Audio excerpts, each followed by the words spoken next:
see you. Can I take a picture of you? He didn't see you.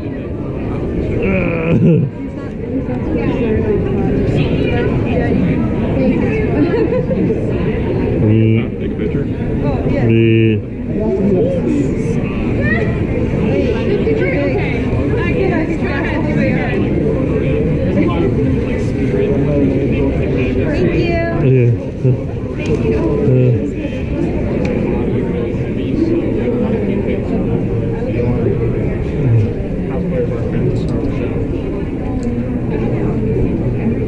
Let's see what.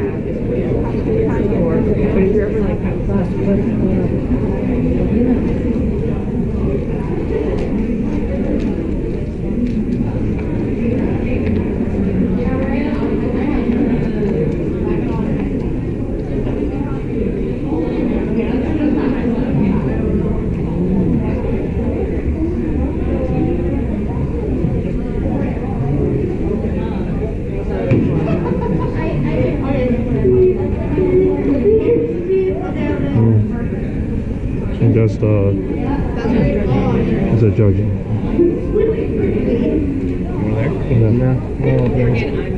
Oh well. Still fine.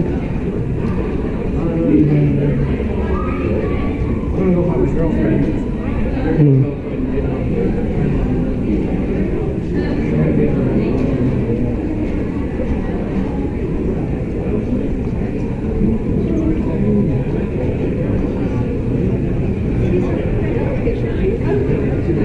That's alright.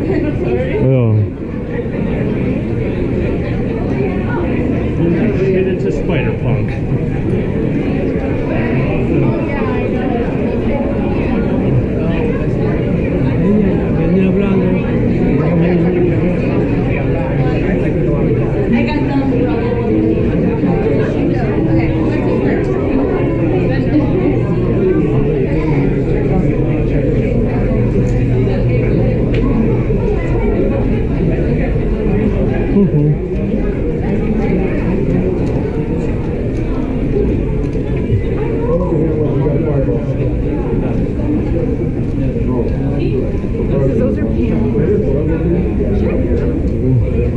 I love your lady.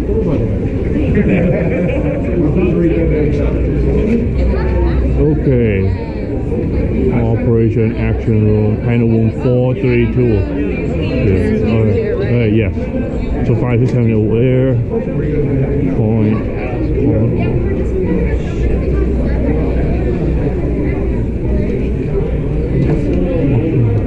Action. This is the foam stuff. I can do that. I remember this in Milwaukee. Did you do that in ASAP? They didn't came to ASAP. Oh, really? They came to anime Milwaukee. Oh, Milwaukee. 18 plus only. It already is. It's only like, what time is it? It's not even after dark. They already have 18 plus only now.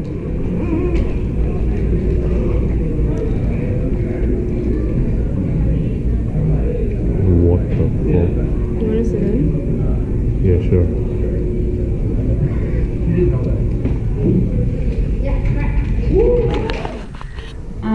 Then there's, Nana's Buried Treasure. That one's obscure. I don't even know if it's in English. Oh, it is. But it is? Yep. Oh, we watched it in Japanese. Excellent. Okay. Nana's Buried Treasure. And then Angel Beats. Yeah, I mean, they're kind of ghosts. That works. So yeah, that's where you're going to see human spirits. Human spirits in anime oftentimes have little floaty, fiery pieces. Or like when a character is very like sad and they're like dead, they'll have the little floating fireballs around them. That's very common. You also see them in funerary robes, and if they have a little white mask, that's common to bury people in as well. So that's what all that means. Little burial crown. Here's a handkerchief for when you're dead.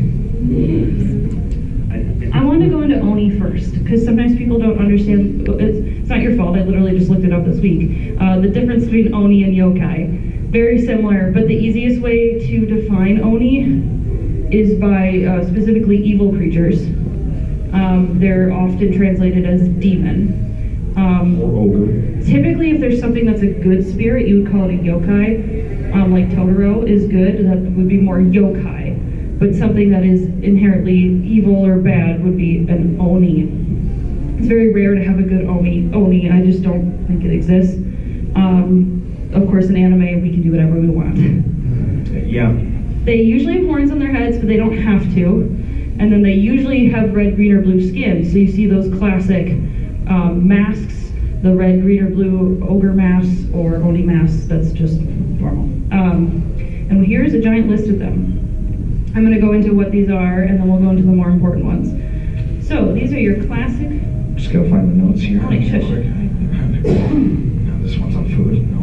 No, it's not on food. It's just on the other ones. This is just a bad picture of Pikachu. Okay, I found it. Okay, Gozu and Meizu, they're demon generals of the gates of hell. Gozu have ox heads, while Meizu have horse heads. They have the strength to move mountains, and they are the chief torturers and punishers of the wicked. They're sent to catch escapees of hell. While the Tarai is a giant yokai that washes his hands in rivers and lakes like this, and they're known for their strange stances as they're washing their hands, and if you catch them, they will kill you. I believe Dragon Ball Z references these. For real? Yeah, Goku kind of falls off of the snake path. And he the snake way, and meets a couple of Oni who are wearing like sports outfits, and they're like, hey, you can't leave now. Yeah. The third one? Yeah. Rokubi.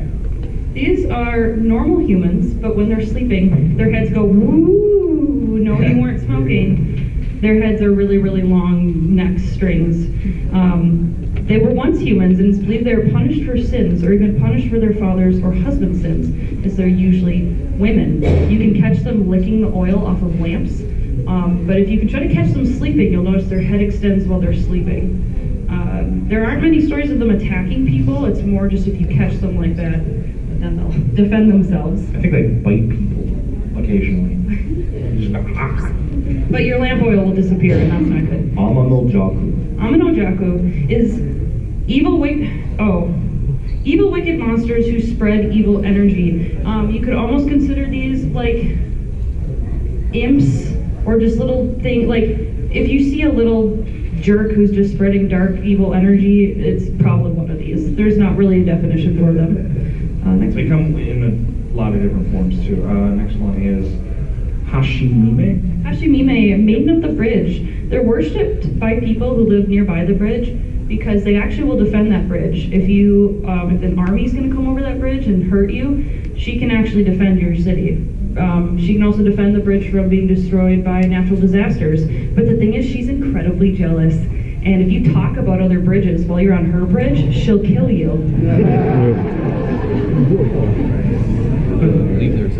Oh, that's Tsurube Otoshi. These are disembodied heads. And these heads are bigger than me. I mean, as big as the doorway, really. These big, disembodied heads that climb trees. So you two egos? Yeah. Yeah. They climb trees, and they jump from the trees onto their prey and slam their prey into the ground and then eat them. So you'll just be walking along, and a huge head just goes right behind there. So these are just some basic ones. I'm going to go into some that you should recognize, I hope. Next. There's my mouse.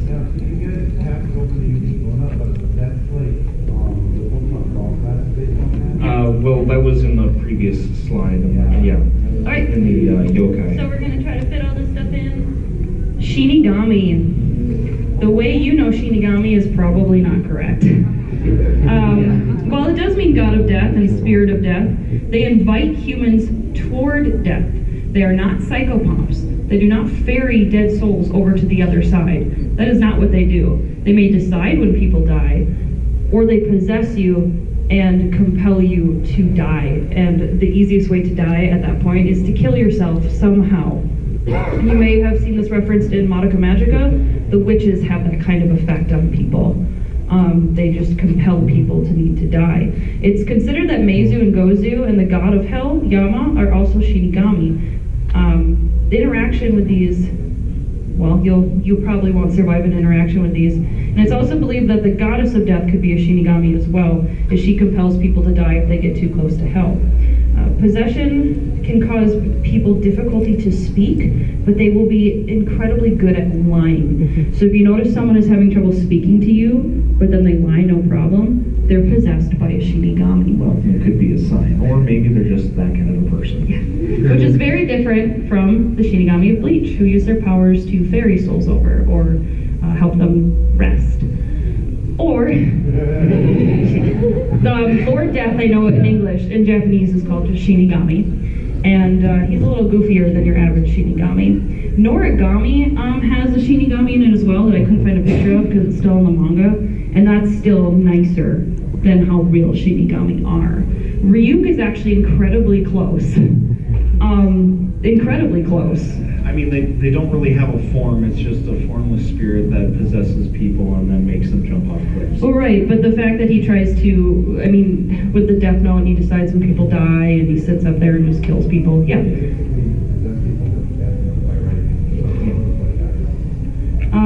But we're gonna move on to the next one. So, like I said, red skin, horns on the head. This is an ogre, and there are lots of ogres in Japan. Very different than the ogres you may be used to over here. But they're referenced in anime very often and are usually less aggressive than they're told in stories. So ogre are usually born from when wicked people die, and they are violent and aggressive and really don't care about anyone's well-being. But you may notice some of them are like that. This is from Kami-sama Kiss. He's not said to be an ogre, he's just said to be an oni, but I felt ogre fit him the best. He's got the horns, he's got the red hair. Ogre makes sense for him. But then... I suppose, I mean, if you're going to make a rom-com, then you're going to change the image from big red monsters to something that looks like that, I guess. And then, speaking of rom-coms, there was a play written about the ogre bride, and they made an anime for it. And he is an ogre that is, I don't know, he's really nice compared to how they could be. Normally they're like, I'm going to break your bones and then eat your flesh. There are stories that if you feed oni, they will leave you alone.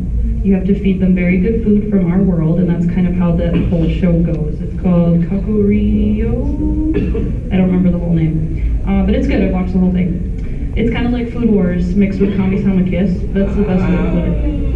Food Wars is kind of in a It said mixed with Kami-sama Kiss. Yeah. Alright. Kappa. Now this is a very artistic form of a kappa. They do not look this pretty, and I know that sheet is around here somewhere. Oh, there's a good image of the kappa in the 3.5 edition Oriental Adventures Handbook. Okay. Alright, kappa is humanoid, green, scaly, size of a child. We've seen this referenced in a lot of anime. But the thing about them is they're extremely strong. Even though they're size of a child, they'll come at you. They've got webbed hands and feet, a carved dish on their head, and a turtle carapace. So if you see one of these, you actually don't want to interact with it. Let's say one runs at you. It actually has the ability to pull you into the water and wrestle you to death and drown you.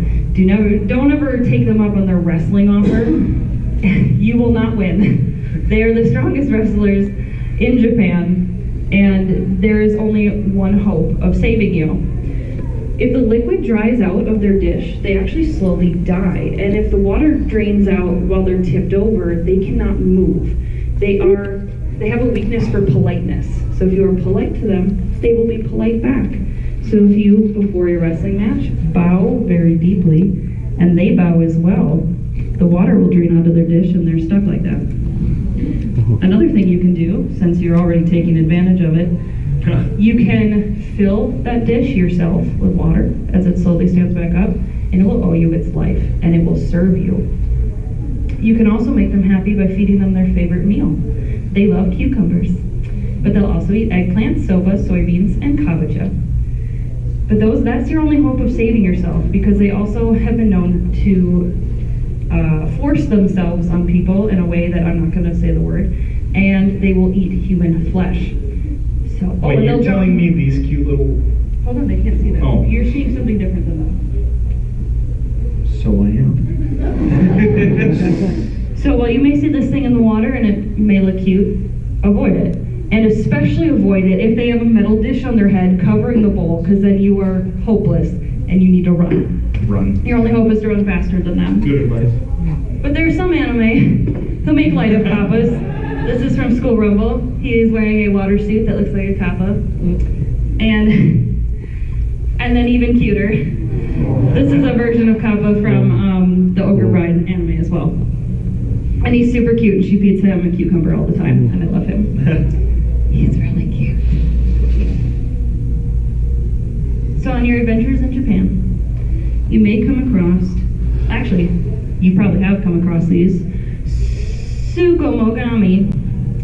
Let me explain what these are. These are inanimate objects that become animate when they reach the age of 100 years old. They are common household artifacts like umbrellas, sandals, combs, lutes, things like that. So I'm sure you've actually seen the umbrella monster. It's really common. It's in Mario and everything else I can think of. A lot of different depictions of Tsukumogami. Perfect. And a variety of different Tsukumogami. It's also believed you don't even have to wait 100 years for this. If there are any holes in your shoji screens, eyes will immediately fill them. But good news is, to get rid of them, just replace the hole. There is an anime that's coming out. I wrote it down somewhere. There's an anime coming out. It's called, it's still in Japanese, I think, but Tsukumogami is in the title. And it's about a shop, like an old pawn shop, that sells Tsukumogami. So you can see the comb here. I'm pretty sure that's a doll. And they've got a few other things in the shop that they sell that are Tsukumogami. And it looks super cute, and I'm going to watch it. But yeah. Generally, Tsukumogami are very violent, can burn houses down, kill people, make babies disappear. Yeah, they're actually really common in horror movies. I know that I've seen, there's a website called WTF Japan, and I think it's a dead website. I used to read it a lot, but it would show like weird Japanese commercials and products. And they would have advertisements for horror movies that were just like dressers attacking people, like dresser doors fly out and beat people. That's a Tsukumogami. I've seen, gosh, that's just a really common one. Pictures falling off the building. Yeah, it's just a bad day. Yeah. It's a really bad day. It's a really common. You could almost consider a doll to be a Tsukumogami, but those are usually possessed, so it's usually different. This one, oh, Jinmenju. Oh, this one. This is actually in D&D and a few other things we'll go into. A Jinmenju, let's bring a picture up. It's a tree that grows heads. And the heads are the flowers. If you try to speak to the flowers, they will laugh at you. And if they laugh too much, they will wither and fall. But before they fall, you can actually pluck the heads and eat them like fruit. You know, because you can if you so choose. I mean, it's free food. It grows on a tree. I didn't get good pictures of this, but you actually fight one of these in Castlevania. And in Inuyasha episodes 57 and 58, there's a person feeding people to one of these to help it grow. But there's someone else you should recognize that is a Jinmenju. Executor! I know, right? Really creepy. The Jinmenju doesn't really do anything other than laugh at you if you talk to it. In D&D, it attacks you, but that's different. Yeah, there's stats for it in one of the third-party books, but yeah, in folklore, it doesn't really do much other than laugh at you.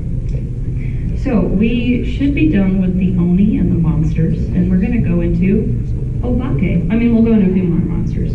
We're out of the Oni area, and we're going into yokai. Obake can refer to any shape-shifting yokai that can take on human forms. We might go into a few here that can't take on human forms, but anytime you see any come up that have shape-shifting abilities, that's an Obake. So, let's start.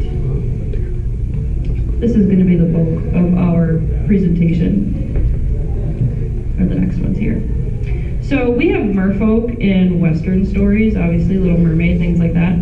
But the merfolk of Japan are different than ours. This one is beautiful in the picture, but they're not usually beautiful. Ningyo are way more fish-like than we're used to. They're way more fish-like than Western ones. And usually they're fish-like all the way to their mouths, and then they just have a monkey mouth with incredibly tiny sharp teeth and very long bony fingers. They are considered otherworldly nightmares to see, and they're disturbing. So your standard Disney princess. Yeah. So they do attack and eat fishermen, but over time they have been depicted as more beautiful as Western culture has affected Japan. Sometimes they even have golden scales or even more monkey features, like a monkey face or monkey arms. But these are the Japanese merfolk. We've seen them, and my bride is a mermaid, obviously. Now she just has a mermaid tail, but in the show there's an octopi Ningyo and a shark Ningyo, and there's a bunch of them. So it's actually a really good representation. And, you know, they're kind of mean, so it works. But also the Zora are based on Ningyo. I think it's a really good representation of how they're more fish-like, but still have the arms and legs. And Also, Mifa's best girl. no. Paya? Anyone else for Paya? No? Aya's a pretty good girl, yeah. I don't like Mifa. She's a side chick and she makes me mad. Whoa. Just teasing. Hold on.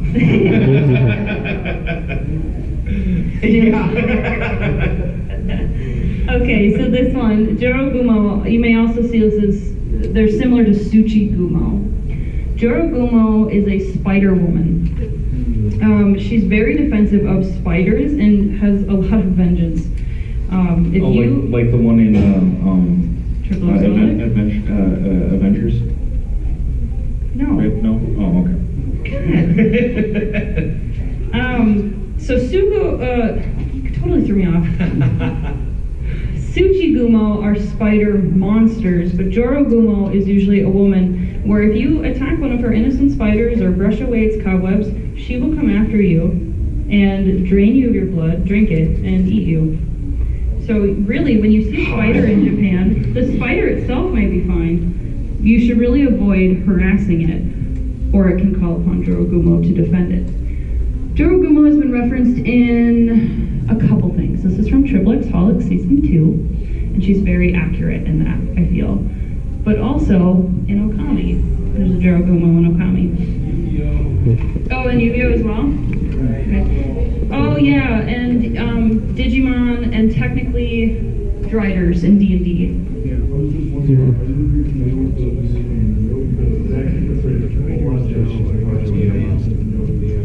Yeah.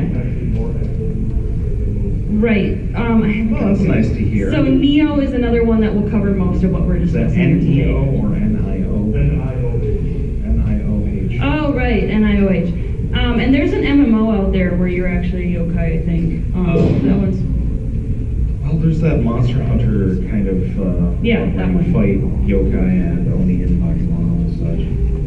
This one. I was actually hoping there were more names to describe these, but there's actually only one, Kodama, which is what they're called in Kodama. Princess Mononoke as well. Kodama references any plant spirit, any plant, like any dryad-like spirit, anything that comes from a plant is a Kodama. That's So just like the a- easiest way to put it. Like a squash spear would be Kodama. Yeah, so like Pumpkaboo, Gorgeist, things like that. Basically every plant Pokemon. So yeah, Kodama, and this is referenced in also in Okami. Now she's technically a god. Kodama can be gods or demigods, but If they get Tsukiya, really strong.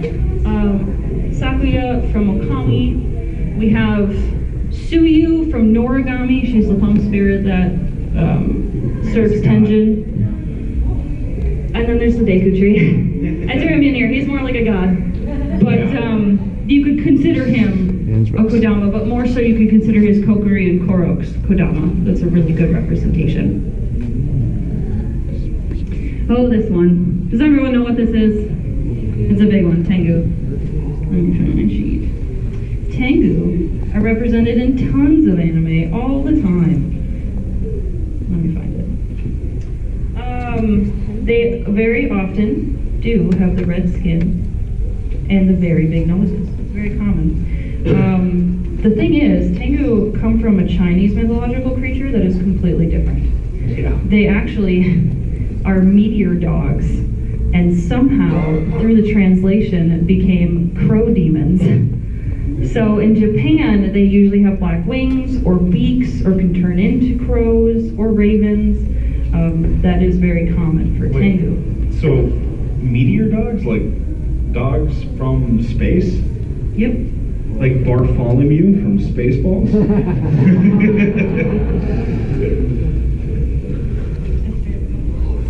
What am I looking for? I just touched it. Yeah, that was the slowest reach out I've ever seen. Let's go ahead and bring up another picture. Oh, there's the bad picture of the Pikachu again. What? What? This one is just a bunch of scribbles. Stop it. That's 5-year-old homework. Where the heck did it go? Well, it's gone. I bet you just ate it or something. So Yeah. there are Next Tengu. October. If you can actually go on Wikipedia and find this. There are named Tengu for every mountain in Japan. They know who the lord of that mountain is. They're known for protecting mountains, and some people actually say that they're not evil. Some people just say that they're very aggressive when it comes to protecting their mountains and hurting humans. But they do hurt humans, so don't go wandering onto their mountains, and you can see the full list on Wikipedia. They are depicted also in Okami. I'm just going to throw that one up a lot. But, what's this from? Yeah, Kami-sama Kiss is a Tengu in it, and they actually do go to a Tengu mountain, and they actually, the lord of that mountain has the same name as the one that was named in Japan, and they're a bunch of cute little Tengu as well. So that's actually a pretty good representation of Tengu in Kami-sama Kiss. And then also in the Ogre Ride, they have a Tengu as well, and the whole Tengu clan, that one is way nicer than real Tengu are. Come on.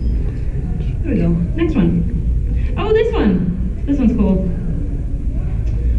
Ameona, if anyone knows what that means, it's rain woman. Rain woman. Rain women. This is an interesting term because it references a woman who, wherever she goes, rain follows. But there's actually an alternative version that gets rid of all rain. Some people consider Ameona evil, but sometimes Ameona show up and save people from drought and famine. This is referenced in Mushishi, in one of the Mushi. So you can see that in Mushishi. But also, it's referenced in Fairy Tale. And that's also a term that people started using in Japan to reference people who are jinxed. If you're someone who goes to events like weddings, concerts, and it goes wrong wherever you go, it's kind of like you have a rain cloud following you. People actually call you an Ameona, and Ame, what's the male version? Onaka or something? Ameonaka. What is the Otoko. Oh, Otoko, that's it, thank you. I don't speak Japanese. Let's be clear about that. This is a Teru Teru Bozu doll. I wanted to talk about it. It's not a yokai, it's just a charm that humans use. When it's upright like this, it wishes away rain. But when you turn it upside down, Everything it'll explodes. summon rain. But I wanted to talk about what that is because you'll see in anime a lot. People hang it from their eaves at their houses, or Juvia wears one. It's a Teru Teru Bozu. Animal spirits. We're going to go into a bunch of them here. That's a house. Frankly,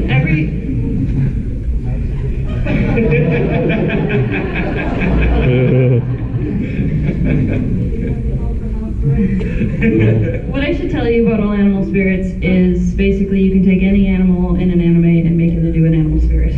And a lot of anime do that already. And if you want to decide what powers it has, just look at that animal's cultural significance. Let's say you want to make a crane spirit, and Japanese cranes are very peaceful, have a lot of balance. You would make a spirit of balance and peace. Do the crane kick. You want to do Karate a Kid. boar spirit, you would do it of fertility and prosperity, stuff like that. So basically, if you have any questions about any very, very, very specific animal spirits, go look up its Japanese cultural symbolism, and you'll have your answer. We're going to start with this first one. This is Akebeko. You actually probably have never seen it like this. You've probably seen it as a doll, as a toy. Akebeko is based on the story of a real cow that belonged to a Buddhist monk. Hold on, that's a toy? Well, no, you buy little That's a ones. big toy. You buy little ones.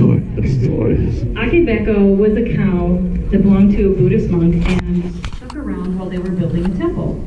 And when the temple was fully built, the cow turned to stone and never left. So you can actually go and see that temple, and you can go see the stone cow, and you can pet it, give it pets, and hope for luck and succeeding in all of your goals. Thank you, Stone Cow God. What's really interesting is smallpox actually came through Japan and hit a lot of children, and they noticed that all the children that didn't get sick had these toys. So now it is considered the patron saint of protecting you from smallpox and other illnesses. Maybe not patron saint, that's more Catholic. Whatever. I was English words here. You get what I'm saying. Good luck charm Yes. against smallpox. Never leave home without it. Okay, lion dogs. There are a lot of words for these. There's Shisa, Shisa Abiran, there's Shishi, there's just tons and tons of words for lion dogs. It's something that you can see throughout Asia, but we're going to talk about the Japanese version. What? Sata Andagi. That's a food from Azumangadayo Right? that has nothing to do with lion dogs. Well, one character confused the lion dog's name for the Sata Andagi. No, that's actually not true. Well, And anyway, in Azumangadayo, they do Lion reference the dogs are Shisa and the Shisa Abiran. So you can watch Azumangadayo, but it doesn't actually have a lion dog in the anime. Let me finish. So these I wasn't lion going to dogs, say anything. I saw, I can tell. I was sitting here, minding You're talking right now, aren't you? Yeah, because you threw your hand in my face. Okay, so Shisa, you will see stone lion dog guardians outside of some temples. And you may notice that one of them has its mouth open and one of them doesn't. And what that means is the one with its mouth open is saying ah, and the one with its mouth closed is saying And it's supposed to signify the beginning and the end of everything. They are guarding against the beginning and the end of everything, or guarding everything. And that's what that means. They also are sometimes replaced by foxes and other guardian animals of temples, but Shisa are really common. You'll see statues like this. Now in Japan they're more lion doggy, but in other parts of Asia and China they're more just a lion. But they've been done in anime. The Ogre Bride anime has a lion dog personified, which is, I feel, is really rare, so I thought it was really cool. But he's got a puppy form and he's got a big form. And so these are actually good. These are good yokai. As aggressive and as much of a butthead as he is in the anime. They're good. So they're trustworthy, unlike some of the other ones we've been showing. And another one you may recognize is Arcanine and Growlithe. They're definitely lion dogs. That's exactly what that is. Yeah, straight up. There's no argument. Okay, our next one. We're just gonna do a quick little one. This is the Asaginoe. What happened? Go back. What? Go into the wrong thing. Previous. I forgot there were no other pictures of this one because I couldn't find an anime that referenced it. This is a glowing heron. This one is good too and incredibly rare. It's kind of like looking for the silver stag, but in Japan. I have to find it. And all my things. There we go. Wait, no, that's not it. I found Tengu.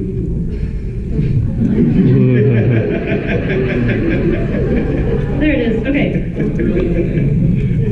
A heron at night that is illuminated and has black crowned night around it. Now the heron's feathers fuse into shining scales as it flies, and it breathes a golden powder that collects to form heatless, fiery light all around it. So if you get lost in Japan in the night, hope that one of these may come and rescue you. Reminds me of Hull.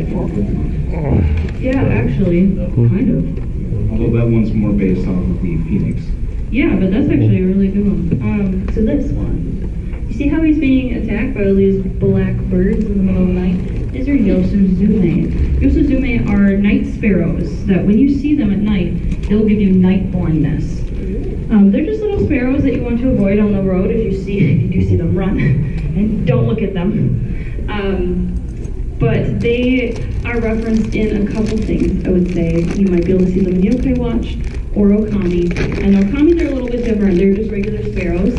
But the thing that makes them similar to this yokai is the night sparrows oftentimes stand on either side of gateways that gods use, of doorways that only gods can enter through. In Okami, these sparrows do the same thing. They signify a hidden door.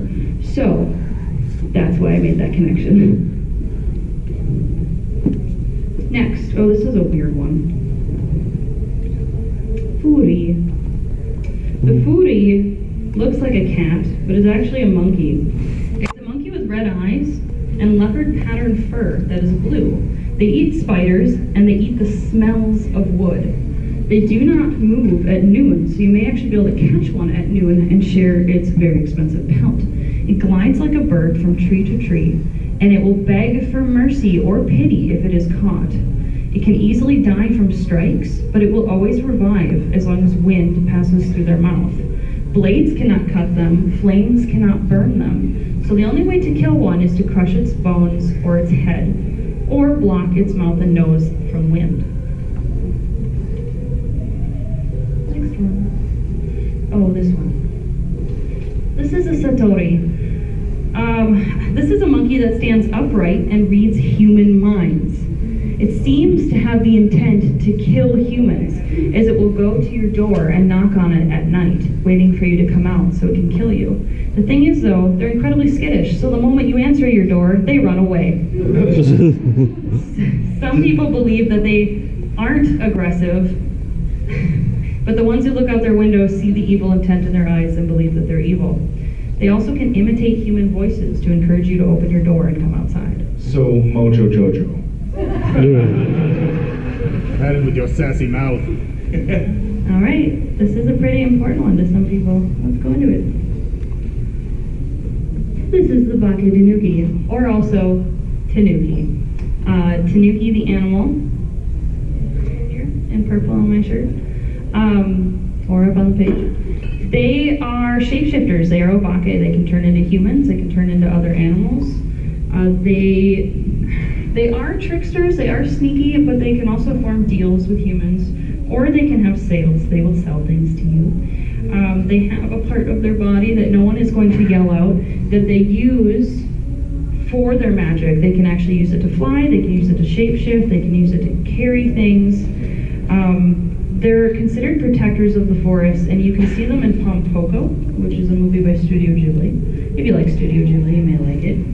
But I encourage parental discretion if you don't like the cultures of other peoples. Bits. Yes. Just bits. Just, yeah. Oh, here it is. Okay. No, I got it. Oh, they are considered an omen of good fortune. So many shops actually have statues of them all over, and the reason for that, I can tell you the reason. So a long time ago when they were hammering gold into coins, you want to hammer the gold in a way that it spreads without breaking, and so they would actually wrap the gold in the skin of a body part of the tanuki to spread the gold safely, because there's such a soft, flexible, stretchy skin. And so there's a story that that body part spreads your gold, makes you have more money. So that's where that comes from. That's why it's a prosperity spirit and is used outside of businesses a lot. Yeah, so it's not actually meant to be a literal superpower of the tanuki. It's supposed to be symbolic. Yeah, and it's not supposed to be a sexual thing. It's just what was used back then, if that makes sense. Now we have machines. Yeah, we don't use gold coins anymore. They're referenced in anime quite often. The Ogre Pride anime references tanuki that shapeshift into people, and so does... Oh, this is Pompoko, by the way. It shows how they can look like normal tanuki, but then later they stand up on their hind legs and walk around. Oh my god, they're so freaking cute. Real tanuki are super cute. They're like dogs, and they're much calmer than foxes. So while foxes are hyper, tanuki are really chill. And they're also referenced in Kami-sama Kiss as prostitutes. That's a really, really common depiction of tanuki. A lot of them turn into prostitutes to get money from humans, or just to trick humans in general. Also, Rising of the Shield Hero. Oh, right. Yep. Okay, so we're going to talk about one of the most famous tanuki when it comes to mythological creatures. This one you might recognize. How many people recognize this? Okay, good. So I'm not that old yet. I'm 33, so... It's starting to die out. People are starting to not know what this is. So, the thing is, the way it was represented in Naruto was actually pretty accurate compared to how all the other tailed beasts were. So here it is. Okay, this is Ichibi no Shukaku. This is the one-tailed Tanuki and is considered the first of the Biju, or the tailed beasts. This was a priest turned into Shukaku because of Orochi, the evil 8-headed snake. Its personality is cheerful, fun, silly, and playful. But when tainted by the evil Orochi, became a monster. He lives with the souls of those who die from sand and wind, and his purple tattoos say God of Wind all over his skin. However, this Shukaku is not still roaming Japan, as it was defeated by a monk of Nara with the tool of the deer-horned kettle, and is currently sealed away in the shrine of the Temple of the Winds. Oh, Nara means deer, too. Yeah. That's pretty cool. Now, you may recognize this character from Naruto. This is Gaara, who is not necessarily Shukaku, but had a relationship with Shukaku. So this is an anime that you can see reference the one-tailed beast. All right, we're moving on to cats. All the cat spirits. I know this is blurry, but you can see some of them standing on their hind legs there. There it is. Okay. Cat spirits. Nekomata. There are two kinds of Nekomata. There's the mountain Nekomata and the domestic. The domestic is the same. It's literally the same. It's just one of them is your pet for a while. Oh, okay. Okay. They actually can grow quite big. The domestic ones start small because they're young, but they can grow bigger than a tiger. They live in the mountains and they hunt and eat people and dogs and lots of things. They can shapeshift, but usually when they're attacking you, they're the size of a very large cat. Now it's said that the domestic ones will eventually turn into a full-fledged Nekomata. It is said that all cats turn into Nekomata when they get old. So people did not keep cats for long in old Japanese culture. It was believed that these cats had the powers of death and necromancy. So to prevent them from turning into their evil, dangerous selves, their tails would eventually split. In Japan, they were cutting off the tails of cats to prevent this. There is a domestic cat breed called the Japanese bobtail that probably evolved from people cutting off the tails of cats for generations and generations and generations.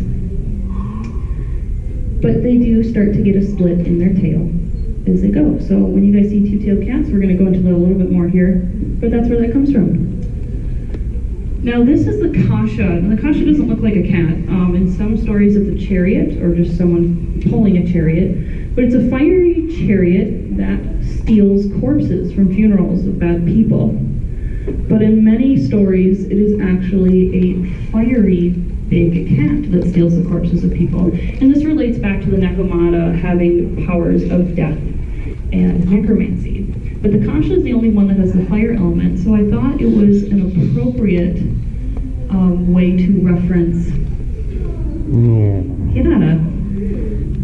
Since she has more fire abilities, it seemed like the kasha was the only thing that made sense to apply her to. But you see she's got the two tails and the fire abilities and is the size of a large cat. You guys know what this one's from? Inuyasha. Pokemon? Next we're going to go into Bakeneko, which are incredibly similar to Nekomatas, but these only have one tail. They have more powers than a Nekomata, and they're referenced really just as the natural mysteriousness of cats. Hold on, is that playing a guitar? Sitar. A sitar. But they play games, they gamble, they read, they make trades, and they do have the powers of shape-shifting and speaking. They can curse humans, manipulate humans, they can manipulate dead people, and possess humans. When they possess humans, they can actually command wolves. But they only have one tail, and because they're dangerous, people still cut the tails off of cats to prevent them from being Bakeneko. Oh, I forgot the thing. But here, it's just a one-tailed cat. Doesn't get very large, so it's really just a domestic cat. Now, I wanted to make a reference here that this one is like the Nekomata, and this one is like the Bakeneko. I know they're foxes, technically in Japan, but that two-tailed split is definitely based on the Nekomata's tail splitting in Japanese mythology. So we have Espeon and we have Umbreon. Plus the whole Eevee line is kind of... They're kind of like a mix of fox and cat. Gray area, yeah. Yeah. Weird people face. We're going to go into the two-tailed cat. And since you guys didn't really recognize Shikaku, you'll probably not recognize this one either. Well, some of you will. So the two-tailed cat is considered a black cat from the north. It sometimes has two big black feathery wings and is considered the god of death of pets. It is also the god of death and the life that you get from consuming bodies and souls of the dead. Nekomata spirits, when they reach 10 years of age, their tail splits and increases their astrology and necromancy magic. It is considered that Nibi no Nekomata that we have here, it was considered that she was just born from an incredibly strong Nekomata. Now, she did not succumb to being sealed the way Shikaku was. She actually was able to kill Kyubi, who we will go into shortly. But as the god of death, or the cat god of death, the real god of death actually reached up, took Kyubi's soul to the forest of death himself after our Nekomata here was able to kill Kyubi. And that is the legend of the two-tailed cat. In Naruto, there is a two-tailed cat wielder, just like Gaara wielded Shikaku. This character wielded our two-tailed cat and had a very short appearance. All right, we're gonna get into fish. This one, I'm sure a few of you guys actually will know once I show you the references to it, but That's a big fish. Namazu. Namazu actually has a lot of names. Namazu is a big catfish. Oh my gosh, are we running out of time? So happy. Oh my gosh, we're running out of time. We're gonna go super fast. I had no idea how long we were taking. Okay. This is why I had you not interrupt me. Okay. Catfish. Catfish is in Zelda as Jabu, we're just gonna go super fast. Okay, octopus. There's a big giant octopus that is actually worshipped in the north of Japan, and you can feed it fish, and it will hopefully not grab you because it will not let you go unless you get permission from it to leave. And this is from My Bride is a Mermaid that has a very large octopus. That makes sense for that. This is the three-tailed shark. In Naruto, it's a three-tailed turtle. Wrong! It's a three-tailed shark. There's like no pictures of it. Oh yeah, and then in My Bride is a Mermaid, they had a shark, Nino, as well, so I thought I'd reference that. Now, this is a basan. Basan is a fire chicken, is the best way I can put it. Rooster. Fire rooster. They're incredibly dangerous, Okay. will attack and eat people, Yes, and they're that's kind of one like of a them. Japanese phoenix, but they are a chicken. Japanese fried chicken. Yeah. But there is a four-tailed beast, and the four-tailed beast is actually, is a mix of a snake and a chicken that fell in love and were fused together by a volcano. So it doesn't really have powers with someone. It's more just if you're anywhere near this bird, you will die of the toxicity in the air because it is volcanic. We're going to talk about, I've got to make this warm with him. This is a dog spirit that is very useful, but the only way to obtain it is by severely abusing your pet dog. So it's horrible, and it will turn on you, and it will kill you if you give it the chance. But if you're able to control it for long amounts of time, it can keep your will, curse your enemies, and protect you. I actually would like to argue that the Shomaru is based on an Inugami. It just kind of makes sense. I know he's kind of fox-like, but if you look at all the things he can do in the anime, it's very much like an Inugami. This is different though. This is That's a corgi. This is a corgi Inu. Dogs. A corgi Inu are dog spirits that are not evil. They're actually pretty good. And so some of them may attack you on the roads, but will really wait for you to sit down and rest before they attack you. The good ones won't attack you, won't actually protect you. There's stories of a woman who actually gave birth in the forest, surrounded by these dogs, and begged them not to kill her. And they actually didn't. So it's believed there's a good kind and there's a bad kind. If you give them food, they will especially leave you alone and protect you for your walks in the forest. And I would like to argue that these guys from Princess Mononoke are the same. Big wolves. Okay. Oh yeah, this is a little dog. This one's so funny. Okay.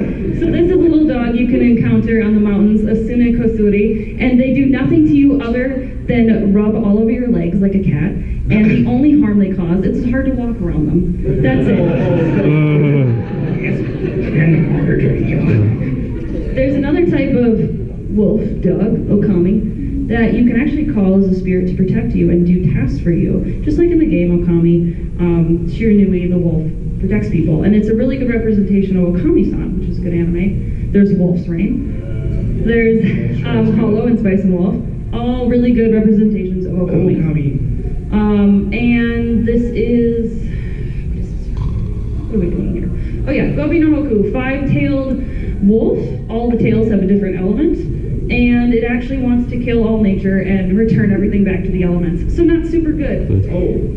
This is the sickle weasel. The sickle weasel rides on dust devils and can cut you up with wind and sickles. And this is an anime that I forgot the name of that references it. Sorry, that's all I got. Literally, sickle weasel, comma, Itachi. Yeah. Sickle weasel. Okay, so kawaso are otters that like to play with people, so they turn into humans, and they answer they answer questions very cryptically. If you say, "Where's the river?" they go, "Scary," and then they walk away.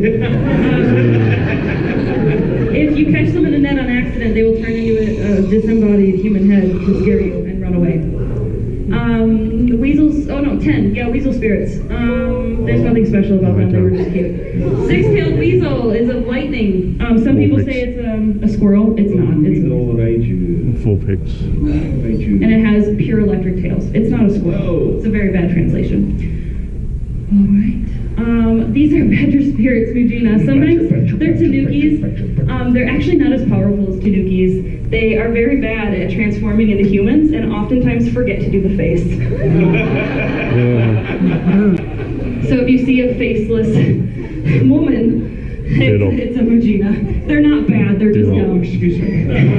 This one is the 7-tailed. It has the ability to shapeshift and do earthquakes and typical Mujina stuff, but it's much larger and has 7 tails. This is the 8-tailed snake, Orochi. Every head is a symbol of something evil, like death or darkness, or taking souls to the underworld. Or spitting. And then we're going to go into what everyone's waiting for, Kitsune, obviously. Fox spirits, they start with 1 tail, and they grow 1 tail, and then every 100 years they grow another tail. And eventually you end up with a 9-tailed cat, or 9-tailed fox, 9-tailed fox, which is referenced here in Ogre Bride. But in Pokemon, they actually made a reference to the next fox spirit that's coming up here. Come on. Okay. Oh yeah, more fox spirits in anime and video games. There you go. This is a Tenko. Tenkos are actually what happens when a Kitsune reaches 1,000 years of age. They're incredibly psychic, incredibly divine, incredibly powerful. And then there's the 9-tailed fox, which is incredibly dangerous and wields the powers of fire, and is referenced heavily in Naruto. I don't need to say more. Okay, this is my favorite one. This is where we're probably going to end. Kurikitsune is a pipe fox. You can see it referenced in XXX Holic and one other anime in the whole world. If you've seen images of the martins in Japan, you probably know where they The pipe fox is the rich man's Inugami. It can curse your enemies, it can increase your wealth, it can protect you. It is just the coolest thing in the world. The pipe fox can fit into a pipe or your sleeve and hide and whisper divine prophecies into your ear. It's often wielded by sorcerers and oracles. So if you were going to go to Japan and you wanted to bring something home, you'd probably want to bring this home. The problem is they breed like crazy and they eat real food, so they will eat all of your food. And even though they'll do what you say, they will also do whatever they want. So while yes, they will go curse your enemies, they will also eat everything in your pantry. So please don't bring them home. They will destroy you by eating all your food. And that is it. That's where we're going to end. Thank you for joining us. Thanks a lot.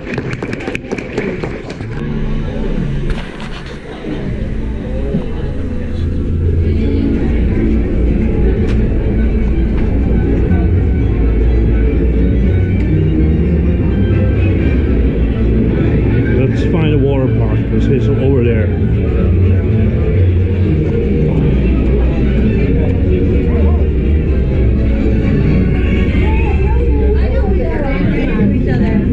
Yeah, but I like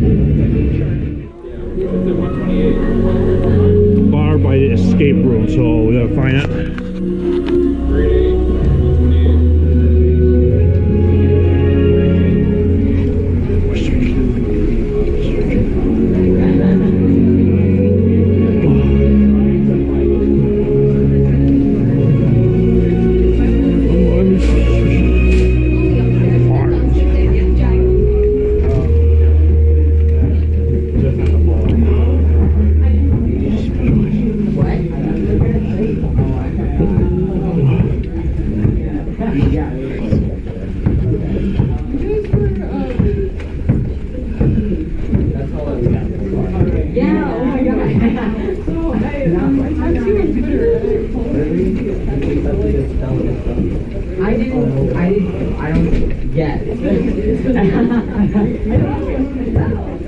Oh, I do, I'm sorry. That's right, you're way taller than I thought you were gonna be. I thought it was gonna be short. I'm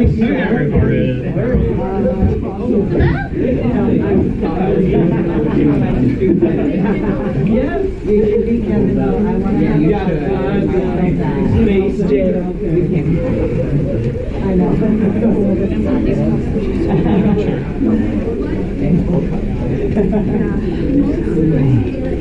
Yeah. My friend, so you might know that, but Lyndon and Eli. And I need to wear that hat that I have. But that was nice of you. I already have a few. I like to try to get one of them.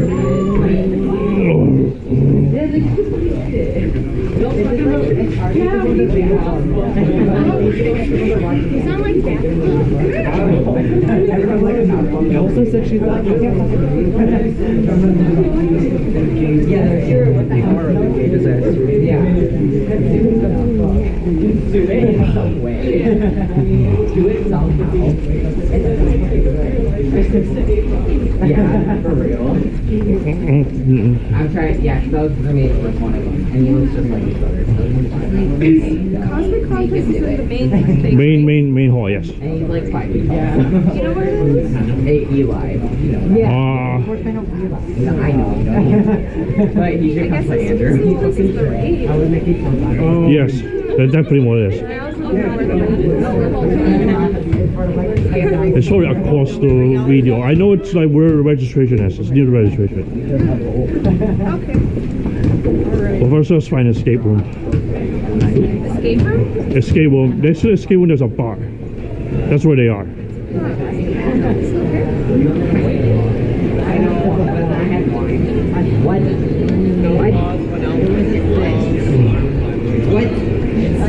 What? Just to check.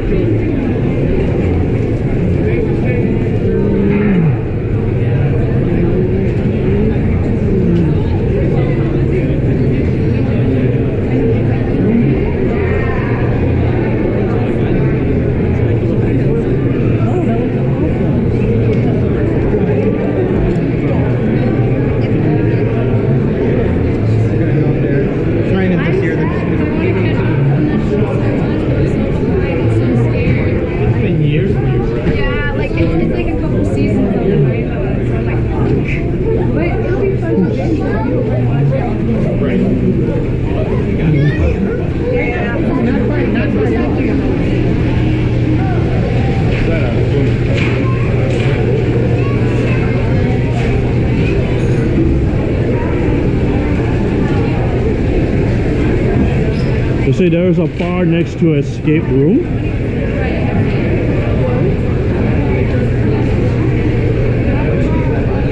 That, here you go.